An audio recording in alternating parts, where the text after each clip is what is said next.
January 14th, 2005 begins with the Earth passing directly in between the Sun and Saturn, an opposition so perfect that it occurs maybe twice per millennium. Meanwhile, the Huygens probe, quietly entering the Saturnian system, is about to end its 7-year journey. As Huygens approaches, the inner planets cluster around the distant Sun. Saturn appears almost as large as Orion. A few moons are visible as white dots aligned with Saturn's rings, while Titan, its largest moon, is already well resolved. Huygens is destined for Titan, a mysterious world larger than the planet Mercury and shrouded by a thick brownish-orange atmosphere. The details of its surface have never been seen. Huygens' speed increases to near 6 kilometers per second, and Titan's disk quickly obscures our view of Saturn and its more intimate moons. As the probe enters Titan's atmosphere, the heat shield reduces the speed some 15-fold within a few minutes. The main parachute reduces the speed further. 15 minutes later, the smaller stabilizer chute allows a faster descent at first, but slows as Huygens enters the lower, denser part of Titan's atmosphere. Huygens is approaching a dark valley between brighter, hilly regions. Beyond the hills to the left, 2 dark parallel lines appear, which are later discovered to be part of a vast system of dunes which surrounds the moon. At 21 kilometers altitude, the probe moves through a thin haze layer as seen on the horizon.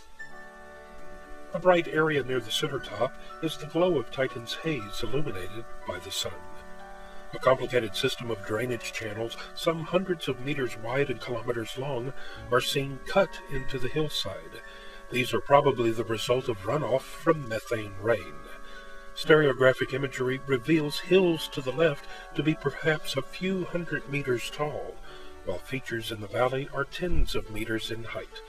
For most of the descent, the probe travels eastward above Titan's surface. However, below 7 kilometers altitude, the motion reverses into a backward westward motion. It reverses again at 1 kilometer altitude, and we move slowly southeastward. Hang on, as Huygens lands on Titan's surface near a water ice outcropping ridge. Another westward-looking view of the descent from 31 kilometers shows the area of Titan over which the probe has just flown. This affords us a good view of the drainage channels and apparent shoreline. More dark lowlands appear and a rough pitted hillside to the left. Spectra of the surface suggest that the bright areas are water ice, and the darker areas are a type of hydrocarbon mixture that has never been produced in the laboratory. The small white dot in the lower center part of scene tracks our progress over Titan's surface.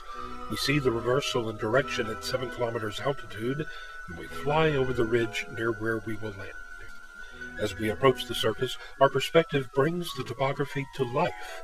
We see that although there are rivers and a shoreline, the basin is dry. Below, there are distinct signs of erosion which crafted the rugged ridgeline. Huygens sinks into one of these gullies.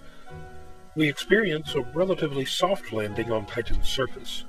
The view from the surface reveals an amazingly Earth-like picture of a dry riverbed, with distant hills which are a few meters in height. Some seconds after impact, the shadow of Huygens' parachute drifts across the scene. The heat from the surface science lamp in the probe's skin vaporizes methane from Titan's surface, which is about 180 centigrade degrees below freezing. Near the probe, the ground is littered with water ice rocks and smaller pebbles, which could be made of water ice, or hydrocarbons, or some combination thereof. Although we now know more than ever about this mysterious world, many questions remain unanswered. Where is the vast reservoir of liquid methane necessary to replenish the atmosphere? Where and how often does it rain on Titan? How does the methane get recirculated into the atmosphere? What materials make up the surface? What processes create and shape the hills, dunes, and valleys?